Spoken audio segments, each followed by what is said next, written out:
देखो देखो आज मैं तुम लोगों को नीड का प्रयोग सिखाने वाला हूं। क्या सिखाने वाला हूं? नीड का प्रयोग। ठीक है, नीड का मतलब क्या होता है? नीड का मतलब जरूरत या आवश्यकता। ये नीड मॉडल का पार्ट है। जो मॉडल्स हम लोग पढ़ रहे थे कैन में, शुड, कुड वगैरह वगैरह, तो नीड भी उसी में है। ठीक है, और मेरे ख्याल से ये पार्ट 4 होगा, मॉडल्स का पार्ट 4 होगा नीड, है ना। तो कहने का क्या मतलब हुआ, ये नीड जो है अब तक कैन में, शुड, कुड जो हम लोग पढ़ते रहे हैं वो मॉडल्स की तरह पढ़ते रहे हैं, लेकिन नीड का जो प्रयोग हम पढ़ेंगे वो मॉडल्स तो है ही, लेकिन हम पढ़ेंगे इसको टेंस की तरह। समझ में आ रहा है? तुम बिल्कुल यहाँ पे देख सकते हो, बिल्कुल ये टेंस की तरह है और मेनली 3 ही टेंस में नीड का प्रयोग होता है। अभी जो हम पढ़ रहे हैं, ये जो पूरा लिखा हुआ है वो नीड के साथ नाउन का प्रयोग हम पढ़ रहे हैं।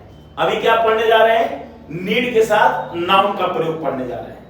ठीक है, इसके बाद जो होगा वो नीड के बाद वर्ब आएगा। तो नीड और वर्ब के बीच में टू होता है, यानी हम अगर सामान्य तौर पे हम क्या कहते हैं, हम इसे कहते हैं कि नीड प्लस नाउन का है। ये क्या है? ये नीड प्लस नाउन का है ना, जो भी सेंटेंसेज है नीड प्लस नाउन का है। लेकिन जो वर्ब वाला होता है उसको हम बोलते हैं नीड टू प्लस V1 का सेंटेंस है। Need to plus V1, need to हो गया, नीड्स टू, जो भी है वो हम बाद में देखेंगे, पहले हम इसे देख रहे हैं। ध्यान से समझना, नीड माने जरूरत या आवश्यकता लिखा हुआ है, दिख रहा है। नीडेड है सेकंड फॉर्म और थर्ड फॉर्म भी नीडेड है। ठीक है, यहां तक समझ में आ गया। कहता क्या है कि संज्ञा के साथ अगर जरूरत है लिखा हुआ हो, ये क्या लिखा हुआ है दिख रहा है आप लोगों को? जरूरत है, यहां पे संज्ञा प्लस जरूरत है लिखा हुआ है। ठीक है ना, यहां पे संज्ञा प्लस जरूरत है, संज्ञा प्लस जरूरत है। इसका मतलब होता है जैसे, यानी कोई वाक्य में है और वहां पे लिखा हुआ है संज्ञा प्लस जरूरत। संज्ञा का मतलब कोई नाउन है वहां पे और नाउन के बाद जरूरत है। मुझे पैसों की जरूरत है, तब पैसा के बाद जरूरत आ रहा है ना, तब पैसा क्या है? नाउन है। उसे एक कार की जरूरत है, उसे एक कार की जरूरत है, कार के बाद क्या रहा? जरूरत है ना। तो वही चीज ये बता रहा है कि संज्ञा प्लस जरूरत है रहेगा तो उसका स्ट्रक्चर जानते हो क्या होगा? उसका स्ट्रक्चर होगा सबसे पहले सब्जेक्ट, उसके बाद नीड या नीड्स। ये नीड या नीड्स का मतलब क्या होगा? ये नीड या नीड्स का मतलब हुआ कि वो जो है कि या तो नीड आएगा, अगर I we you they plural noun रहेगा तो नीड आएगा, और he she it name singular noun रहेगा तो नीड्स आएगा, और उसके बाद वो वाला नाउन। ये क्यों आएगा? क्योंकि हम इसको प्रेजेंट इंडेफिनिट में मानते हैं। किसको प्रेजेंट इंडेफिनिट में मानते हैं? अगर संज्ञा प्लस जरूरत है का बोध हो रहा है तब। जरूरत है वाले को हम प्रेजेंट इंडेफिनिट में मानेंगे, ध्यान से समझो। जरूरत है वाले को हम प्रेजेंट इंडेफिनिट में मानेंगे और सब्जेक्ट के अनुसार उसमें नीड या नीड्स लगाएंगे। I we you they plural noun रहेगा तो नीड लगाएंगे, और he she it name singular noun रहेगा तो नीड्स लगाएंगे। क्योंकि प्रेजेंट इंडेफिनिट में पहला फॉर्म होता है, पांचवा फॉर्म होता है, यानी नीड का पहला फॉर्म लगाएंगे और पांचवा फॉर्म लगाएंगे। कहां पे पांचवा फॉर्म लगाएंगे, कहां पे पहला फॉर्म लगाएंगे, मैंने बता दिया है तुम लोगों को। और जरूरत है वाला प्रेजेंट इंडेफिनिट में माना जाएगा, और इसीलिए ये स्ट्रक्चर को हम फॉलो करेंगे। दूसरा देखो, संज्ञा प्लस जरूरत था या थी, थे, जो भी है, जरूरत था, थी, थे, अगर इस तरह करेगा तो इसका मतलब हुआ कि वो पास्ट में माना जाएगा। उसका क्या मतलब हुआ? यहां पे देखो, उसका मतलब हुआ कि वो पास्ट में माना जाएगा, यानी पास्ट का मतलब हम उसको पास्ट इंडेफिनिट में मानेंगे। हम 3 ही टेंस में इसको बनाते हैं, प्रेजेंट इंडेफिनिट, पास्ट इंडेफिनिट और फ्यूचर इंडेफिनिट। तो उसके लिए स्ट्रक्चर कहता है कि सब्जेक्ट के बाद आपको नीडेड लिखना पड़ेगा, यानी सेकंड फॉर्म, और उसके बाद वो नाउन लिखना पड़ेगा। फिर कहता है कि अगर संज्ञा के बाद जरूरत होगा, होगी, मैंने केवल होगा लिखा है, संज्ञा प्लस जरूरत होगा, होगी टाइप का कुछ ऐसा रहेगा, या संज्ञा प्लस जरूरत पड़ेगा, पड़ेगी टाइप का रहेगा, तो सब्जेक्ट के बाद शैल या विल आएगा, फिर नीड आएगा, फिर नाउन आएगा। N for noun, N for noun. तो उसको हम फ्यूचर इंडेफिनिट में मानते हैं, इसीलिए यह स्ट्रक्चर हमने लिखा है। क्योंकि तुम देखोगे कि फ्यूचर इंडेफिनिट का ये स्ट्रक्चर है ना, सब्जेक्ट के बाद शैल विल प्लस पहला फॉर्म हम लोग लिखते हैं अगर हम टेंस बनाते हैं तो यहाँ भी तो नीड पहला ही फॉर्म में है, समझ में आ रहा है? यहाँ पे नीड सेकंड फॉर्म में, यहाँ पे पांचवा फॉर्म में, यहाँ पे पहला फॉर्म में। तो यानी कहने का मतलब ये हुआ कि हम इसे सिर्फ 3 टेंस में बनाते हैं, प्रेजेंट इंडेफिनिट, पास्ट इंडेफिनिट और फ्यूचर इंडेफिनिट में। तो यहां तक तो समझ में आ गया तुम लोगों को। यानी ये मॉडल्स हम जरूर पढ़ रहे हैं, लेकिन हम मान लो कि टेंस ही पढ़ रहे हैं, लेकिन नीड सिर्फ 3 टेंस में। अब यहाँ पे कुछ सेंटेंसेस लिखा हुआ है, मुझे कार की जरूरत है। तो मामला जरूरत है का है, समझ में आ रहा है? जरूरत है का है, मामला क्या है? मामला है जरूरत है। तो जरा सोच कर मुझे बताओ तुम लोग कि मामला अगर जरूरत है का है ना, इसका मतलब प्रेजेंट इंडेफिनिट का है। ये वाला पहला वाला है प्रेजेंट इंडेफिनिट, जरूरत है वाले का है, यानी सब्जेक्ट के बाद या तो नीड आएगा या तो नीड्स आएगा। और मुझे के लिए यहाँ पे मी नहीं आएगा, आई आएगा। समझ में आ रहा है? तो आई हो गया, दिख रहा है बढ़िया से, आई नीड ए कार। मुझे कार की जरूरत है, I need a car. Clear है? I need a car clear है कि नहीं क्लियर है? आई नीड ए कार, ये नीड का पहला फॉर्म जरूरत है। यहाँ पे ध्यान से देखो, मामला क्या है? जरूरत है प्रेजेंट इंडेफिनिट का। दूसरा सेंटेंस देखो, उसे घर की जरूरत है। क्या कह रहा है? उसे एक घर की जरूरत है। तो ही आ गया, ही के साथ नीड नहीं आएगा, नीड्स आएगा। क्यों नीड्स आ रहा है? मामला जरूरत है का, और जरूरत है अगर हम बोल रहे हैं, देखो संज्ञा के बाद घर है ना, घर संज्ञा, कार संज्ञा, जरूरत है, यानी संज्ञा के बाद क्या आ रहा है? जरूरत है, और ही आ रहा है। तो चूंकि हम नीड्स लिखेंगे, प्रेजेंट इंडेफिनिट हम इसको मान लिए हैं। तो he needs a house, HOUSE। यानी मैंने 2 सेंटेंस बनाया, आई नीड अ कार और ही नीड्स अ हाउस। अगला सेंटेंस देखो, तुम्हें एक किताब की जरूरत थी। दोस्तों यहाँ पे क्या है? जरूरत थी। जरूरत थी का मतलब क्या हो गया? पास्ट इंडेफिनिट हो गया। तो पास्ट इंडेफिनिट हो गया, इसका मतलब ये स्ट्रक्चर काम करेगा, subject plus needed plus noun, है ना? यही चीज है ना? कोई दिक्कत तो नहीं है ना? हाँ जी। तो तुम्हें किताब की जरूरत थी का मतलब क्या हो गया? यानी इसका ये मतलब हुआ कि यू आ गया, needed a book, you needed a book. देखो सेकंड फॉर्म आ गया है, you needed a book. Clear हो गया? अगला सेंटेंस देखो, हमें तुम्हारी मदद की जरूरत है। ये फिर से प्रेजेंट इंडेफिनिट आ गया, ठीक है? हमें तुम्हारी मदद की जरूरत है। अंग्रेजी क्या बनेगा? We need. अच्छा, तुम्हारी मदद, यहां पे जो मदद शब्द देख रहे हो ना, देखो एक चीज हमेशा याद रखना, मदद यहां पे हम थोड़ा सा रफ कर रहे हैं। देखो यहां पे मदद, हेल्प का 2 मतलब होता है। हेल्प का 2 मतलब, मदद यानी ये नाउन के रूप में होगा, जो यहां पे लिखा हुआ है वो ये नाउन के रूप में है। और हेल्प का मतलब मदद करना भी होता है। हेल्प का मतलब क्या होता है? मदद करना भी होता है, ये वर्ब के रूप में। तुम्हें यहां पे जब नाउन के रूप में है ये मदद, तुम्हारी मदद, मदद करना शब्द नहीं है, ध्यान से देखो यहां पे, तुम्हारी मदद तो योर हेल्प, मेरी मदद माई हेल्प। जैसे मेरी माँ तो माई मदद, तुम्हारी माँ योर मदद, है ना? उसकी माँ हर मदद, तुम्हारे पिताजी उसके पिताजी तो हिज फादर, तो his father, father noun, mother noun, ये सब नाउन है ना? तो यहाँ पे तुम्हारी मदद का मतलब योर हेल्प हो जाएगा। तो हेल्प क्या है यहाँ पे? नाउन, यही चीज समझना है। तो we need your help, we need your help. ये क्लियर हुआ कि नहीं? नीड के बाद हमें वैसे भी लिखना क्या होता है? प्रेजेंट इंडेफिनिट में देखो नाउन लिखना होता है। तो तुम कहोगे कि ये हेल्प क्या है? एक नाउन है। ये चीज को समझना बहुत जरूरी है। समझ में आ रहा है ना?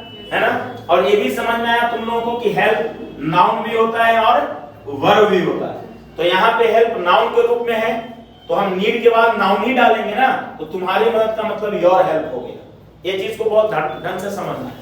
अगला जो सेंटेंस है यहाँ पे देखो, एलिजा को रहने के लिए एक महल की जरूरत है। थोड़ा बड़ा सेंटेंस है, लेकिन इसमें क्या है ना कि एक वर्ब भी डाला हुआ है। ध्यान से देखो इस सेंटेंस को। मतलब अगर रहता, केवल सेंटेंस रहता कि एलिजा को एक महल की जरूरत है, एलिजा को एक महल की जरूरत है, तो एलिजा नीड्स अ पैलेस, काम कहानी खत्म। लेकिन इसमें एक चीज और जोड़ा हुआ है, वो क्या है? रहने के लिए। तो रहने के लिए क्या करें? तुम्हें देना पड़ेगा, जो कि सबसे अंतिम में हो जाएगा। रहने के लिए क्या करें? तुम्हें देना पड़ेगा। इन सब सेंटेंसेस में ऐसी कोई बात नहीं थी। एलिजा को रहने के लिए एक महल की जरूरत है, यानी इसका मतलब क्या हुआ? ये जो रहने के लिए की अंग्रेजी है वो अंतिम में जाएगा। पहले तो हम इस देखो, तो एलिजा है, तो देखो एलिजा लिख दिए, एलिया को जरूरत, सब्जेक्ट के बाद हमें क्या लिखना है, जरूरत है वाले में नीड या नीड्स लिखना है। एलिया है, प्रेजेंट इंडेफिनिट है तो नीड्स आएगा, और नीड्स के बाद नाउन, तो नाउन हम खोजेंगे ना, नाउन क्या है, महल है, तो एलिया नीड्स अ पैलेस। अच्छा, तो इसका मतलब हुआ कि एलिया नीड्स अ पैलेस का मतलब एलिया को एक महल की जरूरत है।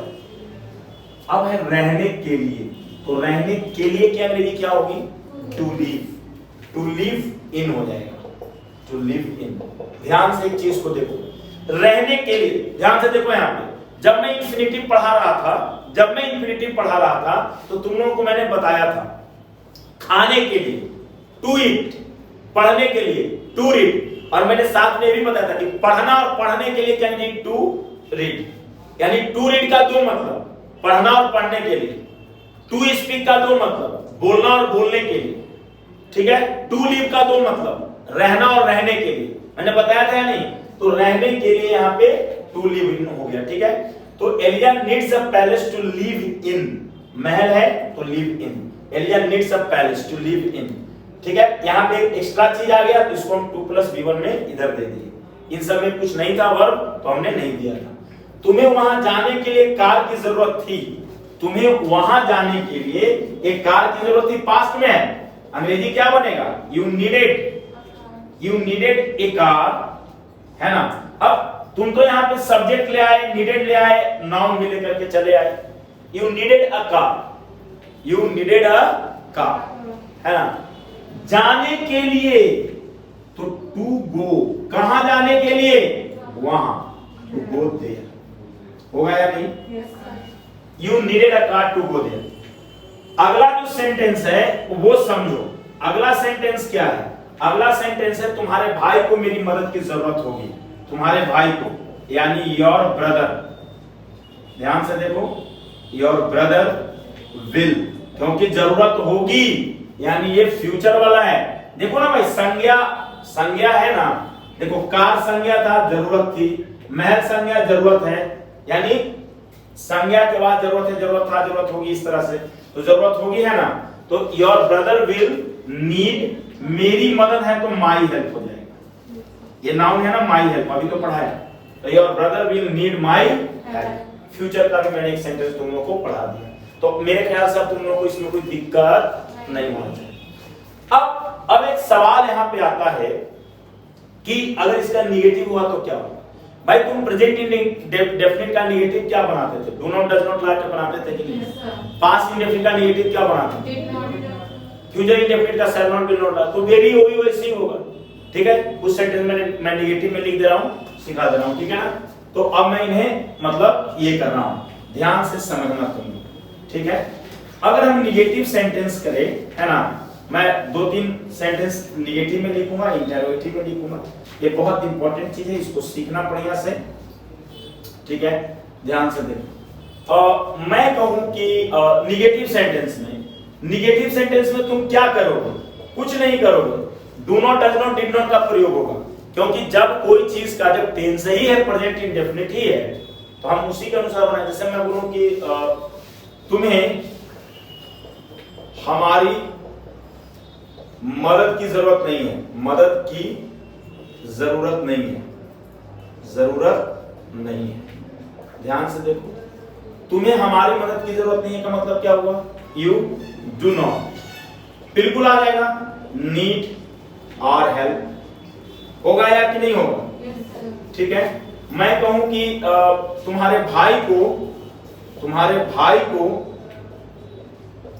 इस किताब की जरूरत नहीं है, इस किताब की जरूरत नहीं है, इस किताब की जरूरत नहीं है, जरूरत नहीं है, ध्यान से देखो, तुम्हारे भाई को इस किताब की जरूरत नहीं है का मतलब क्या हो गया, योर ब्रदर, दोस्तों योर ब्रदर का क्या हो जाएगा, योर ब्रदर हो गया, your brother does not need this book, need this book होगा या नहीं होगा, मेरे को बता दो, does not need this book होगा, हैं? अच्छा, अगर हम कहें इसको, है ना, आपने देखा इसे किस तरीके से मैं बता रहा हूं, किस तरीके से मैं पढ़ा रहा हूं, है ना। अगर मैं कहूं आपको कि एक पास्ट इंडेफिनिट का सेंटेंस में ले रहा हूं, पास्ट इंडेफिनिट का, ठीक है ना, जैसे मैं बोलूं कि हमें, ठीक है, हमें उसके समर्थन की जरूरत नहीं थी, हमें उसके समर्थन की जरूरत नहीं थी। मैं यहाँ पे एक चीज सिखाऊंगा, इसको भी सीखिएगा आप। हमें उसके समर्थन की जरूरत नहीं थी। देखिए समर्थन का मतलब क्या होता है, सपोर्ट होता है। यहाँ पे भी वही बात है जो हेल्प के साथ है, ठीक है। देखो मैं यहाँ पे तुम लोगों को बता दे रहा हूं, इसको समझ लेना तुम लोग अच्छे से, ठीक है, इसको समझ लो। जैसे सपोर्ट का दो मतलब होता है। सपोर्ट माने समर्थन, जो कि ये नाउन के रूप में है, और सपोर्ट का मतलब होता है समर्थन करना। सपोर्ट माने समर्थन करना, यानी समर्थन करना, ये वर्ब के रूप में। हमें अभी जरूरत है समर्थन से, यानी हमें नाउन से जरूरत है, ठीक है। तो हमें उसके समर्थन की जरूरत नहीं थी, तो अंग्रेजी क्या बनाएंगे, we did not need his support. किसी को कोई दिक्कत है क्या? अब समझ में आ गया आप लोगों को, we did not need his support. Negative में कोई दिक्कत है क्या? यदि अब हम इसका इंटरोगेटिव करेंगे तो क्या हो सकता है इंटरोगेटिव? कुछ नहीं, do does did shell will subject से पहले आ जाएगा, ठीक है ना। आप लोग बिल्कुल लिखते जाइए, छोड़िएगा नहीं कोई भी चीज, है ना। नेगेटिव इंटरोगेटिव जो भी है इसको आप लोग सीखते जाइए, क्योंकि ये बहुत इंपॉर्टेंट चीज है ना। इसको जरा समझिएगा। मैं अगर इसको आपको इस रूप में समझाऊं, जैसे इंटरोगेटिव में अगर मैं कहूं तो ये सब चीज को समझिए आप लोग। इंटरोगेटिव में दोस्तों कुछ नहीं होता है, जो भी है वो ऑक्सिलियरी वर्ब जो डू डज में है। अब इसको ये पार्टली मॉडल्स है, पार्टली टेंस है, ठीक है। इसमें डू डज लगता है, ये है ना। तो कैसे हम करेंगे कि जैसे मैं बोलूं कि क्या एलिजा को है ना, क्या एलिजा को इस किताब की जरूरत होगी, इस किताब की जरूरत पड़ेगी? क्या एलिजा को इस किताब की जरूरत पड़ेगी? देखिए जरूरत पड़ेगी है, इसका क्या मायने मतलब हो गया? ये फ्यूचर में चला गया, अरे पड़ेगी है तो फ्यूचर में चला गया ना। तो विल एलिजा क्या need this book? Will Eliza need this book? होगा कि नहीं होगा? क्या हमें, है ना, क्या हमें पैसों की जरूरत है? क्या हमें बहुत पैसों की जरूरत है? बहुत पैसों, देखो यहां, क्या हमें बहुत पैसों की जरूरत है? Do we need much money? Do we need much money? ध्यान से देखिए आप, do we need much money? Do we need much money? क्या उसे तुम्हारे समर्थन की जरूरत नहीं थी? समर्थन क्या उसे तुम्हारे समर्थन की जरूरत नहीं थी? की जरूरत नहीं थी। ध्यान से देखिए, मैंने इंटरोगेटिव भी ले लिया है और निगेटिव भी ले लिया है, समझ में आ रहा है? इंटरोगेटिव भी ले लिया है और निगेटिव भी ले लिया है। यानी डिड ही नॉट नीड या डिडंट भी लिख सकते हैं, डिड ही नीड, है ना। तो डिड ही नॉट नीड, तुम्हारे समर्थन का मतलब क्या हो गया? Your support.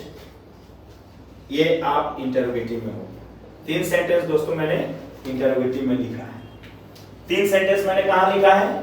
इंटरोगेटिव में लिखा है। ये बहुत इंपॉर्टेंट चीज है दोस्तों। यदि हम क्वेश्चन वर्ड की बात करें तो क्या है क्वेश्चन वर्ड में?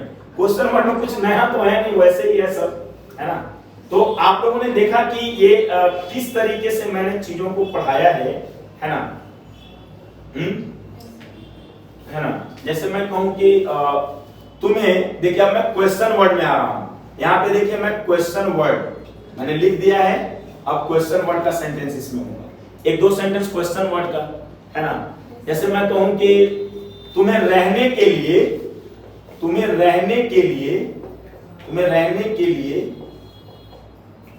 एक महल की जरूरत क्यों है? एक महल की जरूरत क्यों है? जरूरत क्यों है? ध्यान से देखिए, तुम्हें रहने के लिए एक महल की जरूरत क्यों है? क्यों आया ना? तो why do you need a palace? ध्यान से देखिए, why do you need a palace to live in? देखिए आप, why do you need a palace to live in? समझ में आ रहा है कि नहीं? हैं? तुम्हारे भाइयों को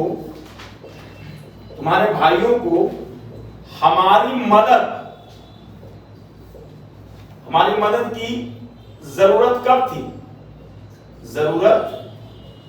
थी? देखिए यहाँ पे, तुम्हारे भाइयों को, है ना, तुम्हारे भाइयों को हमारी मदद की जरूरत कब थी?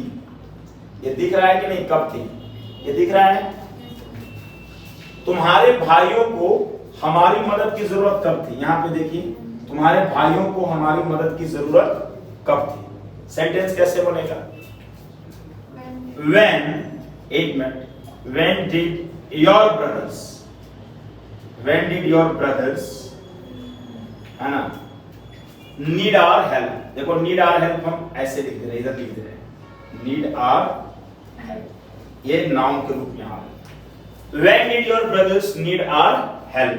तो आपको ये चीज समझ में आ गया। लिखिए, आपको लिखिए, तब तक मैं कुछ और इसमें जोड़ता घटाता हूं, ठीक है? हाँ, आप लिखिए ना। मैं अब, वो तो नीड नाउन का मैं पढ़ा रहा था ना, अब मैं क्रिया प्लस जरूरत है पढ़ा रहा हूं।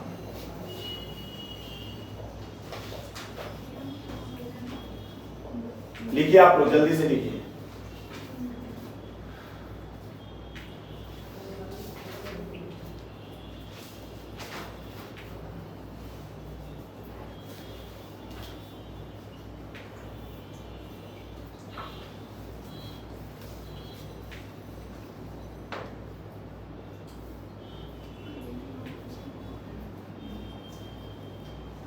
देखिए, ये नीड का ही है। अभी तो मैं नीड नाउन का पढ़ा रहा था, इसका मैं टाइटल बदल दे रहा हूं, नीड टू प्लस V1।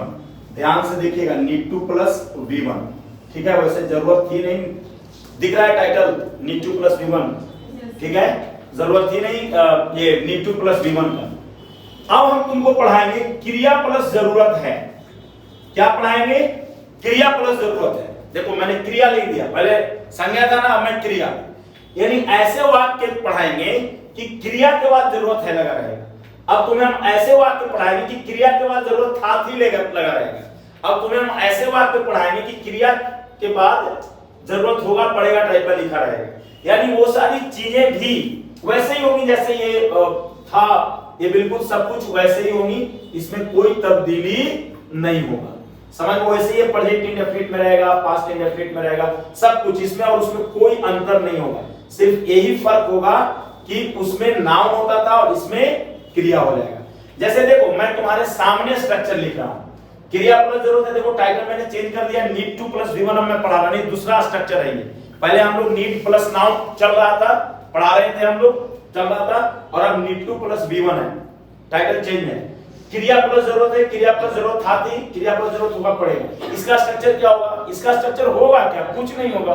तो इसमें क्रिया आएगा तो नीड टू आ जाएगा। यानी अगर हम स्ट्रक्चर में लिखना जरूरी समझें तो हम ऐसे लिख सकते हैं स्ट्रक्चर, यानी प्रेजेंट इंडेफिनिट में हुआ तो subject plus need, needs, needed plus two, है ना, प्लस टू, है ना। लाओ, इसको मैं हटा ही दे रहा हूं, ये तो सब समझ ही में आ ही गया होगा। इसको अच्छे से लिख दो ना, नीड या नीड्स या needed plus two plus V1 plus जो भी है, V1 प्लस ऑब्जेक्ट लिख दो, जो भी है। इसमें होगा subject plus needed plus two plus V1 plus object. ये पास्ट में है, ये प्रेजेंट में है, और ये पास्ट, माने प्रेजेंट में मैं कह रहा हूं इसका मतलब प्रेजेंट इंडेफिनिट में है, और पास्ट में मैं कह रहा हूं तो ये पास्ट इंडेफिनिट में। वो सब मैंने जो लिखा था कि प्रेजेंट इंडेफिनिट, पास्ट इंडेफिनिट, अच्छा सॉरी नीड या नीड्स, हाँ नहीं आएगा, गलत में लिख दिया है ना। प्रेजेंट इंडेफिनिट में तो सिर्फ नीड या नीड्स आएगा, है ना, नीड या नीड्स आएगा।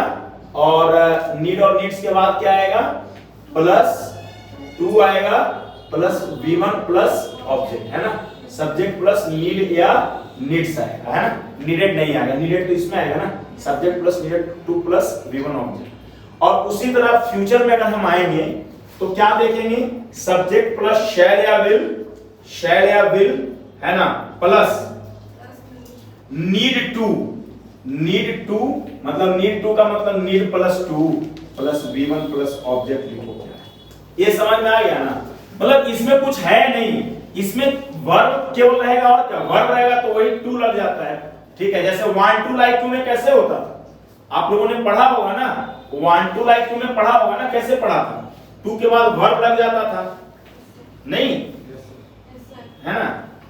देखिए यहाँ एक क्रिया बोला है, क्रिया पर जरूरत होती थी, है ना। अब देखिए कहीं कुछ गलत तो नहीं लिखा गया है ना, देख लीजिए आप, देखिए इसमें सब वैसे ही है, इसमें और उसमें क्या फर्क है, उसमें नाउन होता था, इसमें क्रिया है। जैसे पहले तुम पढ़ते थे कि तुम्हें अंग्रेजी की जरूरत है, तो यू नीड इंग्लिश। अब रहा कि तुम्हें अंग्रेजी सीखने की जरूरत है, तो यहां सीखना आ गया, तो you need to learn English. जैसे देखो मैं कहूं तुम्हें अंग्रेजी सीखने की जरूरत है, चलो अंग्रेजी को बाद में करेंगे, तुम्हें यहां आने की जरूरत है, चलो तुम्हें यहां आने की जरूरत है।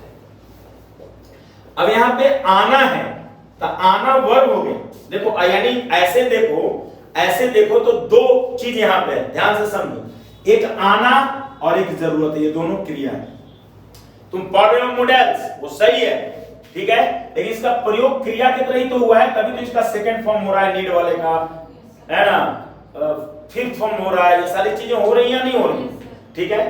तो अब दो वर्ब हो गया ना, तो दो वर्ब के बीच में टू लगेगा कि नहीं लगेगा, इसीलिए है तुम्हें आने की जरूरत है, तो you need to come here आया कि नहीं, ये कम और नीड के बीच में टू आया, यानी देखो सब्जेक्ट नीड आया, यहां हमने नीड लिखा, फिर मैंने टू लिखा, और फिर वर्ब की पहली फॉर्म लिखा, देखो यहां पे पहली फॉर्म लिखा, तो you need to come here. उसे अंग्रेजी सीखने की जरूरत है, उसे अंग्रेजी सीखने की जरूरत है, सीखने की जरूरत है, ध्यान से देखो, उसे अंग्रेजी सीखने की जरूरत है, तो अंग्रेजी क्या बनेगा, he needs to learn English। तुमने टू क्यों लिखा, क्योंकि सीखना यहाँ वर्ब है, ये नाउन वाला नहीं है, ये क्रिया के बाद देखो ये क्रिया वाला है, क्रिया प्लस जरूरत है ना, है आना क्रिया हो गया और जरूरत है, यहाँ पे सीखना क्रिया हो गया जरूरत है। अब पहले नाउन प्लस जरूरत है होता था, और अब क्या है यहाँ, तो he needs to learn English। Clear हो गया कि नहीं हो गया। एक सेंटेंस और मैं दे रहा हूं, मैं बोलूं कि एलिजा को, ध्यान से देखो, एलिजा को वहां जाने की जरूरत थी, वहां जाने की जरूरत थी, ध्यान से देखो दोस्तों, एलिजा को वहां जाने की जरूरत थी, यानी अंग्रेजी क्या बनेगा, एलिजा, देखो यहाँ पे जाना के बाद क्या आ रहा है, जरूरत थी, यानी क्रिया प्लस जरूरत थी, और उस वाले में मैं क्या लिखा रहा था, नाउन प्लस जरूरत थी, जरूरत है। तो यही अंतर है, यही चीज को हमें समझना है, समझ में आ रहा है। तो एलिजा को वहां जाने की जरूरत थी, तो एलिजा नीडेड आएगा ना, पास्ट में needed to go there, Eliza needed to go there, ठीक है, Eliza needed to go there. एक फ्यूचर में मैं पढ़ा दे रहा हूं, निगेटिव में इसको बनाने की जरूरत नहीं, वैसे do not, does not, did not जैसे चलता था वैसे ही इसमें अब अलग से निगेटिव में पढ़ाने की जरूरत क्या है, समझ में आ रहा है भाई। तुम्हें आने की जरूरत नहीं है, तो you do not need to come here, उसे इंग्लिश सीखने की जरूरत नहीं है, तो he does not need to learn English. Alia को वहां जाने की जरूरत नहीं थी, तो Alia did not need to go there. समझ में आ रहा है कि नहीं। तो हर चीज को मतलब क्या करना है, एक मैं लिख दे रहा हूं, जैसे मैं बोलूं कि तुम्हारे भाई को है ना, तुम्हारे भाई को यहां, तुम्हारे भाई को आज रात यहाँ ठहरने की जरूरत होगी, तुम्हारे भाई को आज रात यहाँ ठहरने की जरूरत होगी, ठहरने की जरूरत होगी। देख रहे हो या नहीं देख रहे हो? तुम्हारे भाई को आज रात यहाँ ठहरने की जरूरत होगी या जरूरत पड़ेगी, तो अंग्रेजी क्या बनेगा? Your brother will need to, ध्यान से देखो, stay here, your brother will need to stay here tonight. Clear हो गया? अगर था कि नहीं जरूरत होगी तो विल नॉट नीड हो जाता। किसी को कोई दिक्कत है क्या? तो मतलब इसमें कोई ज्यादा करने की जरूरत नहीं है, कोई do not, does not, did not वगैरह का जो है, जैसे हम लोग ये उस देखो नाउन वाले में और क्रिया वाले में कोई फर्क नहीं है, सिर्फ टू का फर्क है ना? कम और नीड के बीच में टू, देखो लर्न और नीड्स के बीच में टू, गो और नीडेड के बीच में टू, और उसमें क्या होता था, क्योंकि नाउन होता था तो टू नहीं होता था। बाकी सब इंट्रोगेटिव, नेगेटिव, क्वेश्चन वर्ड सब ऐसे लिख लिया आप लोगों ने। किसी को कोई दिक्कत तो आज भर इतना ही। Thank you.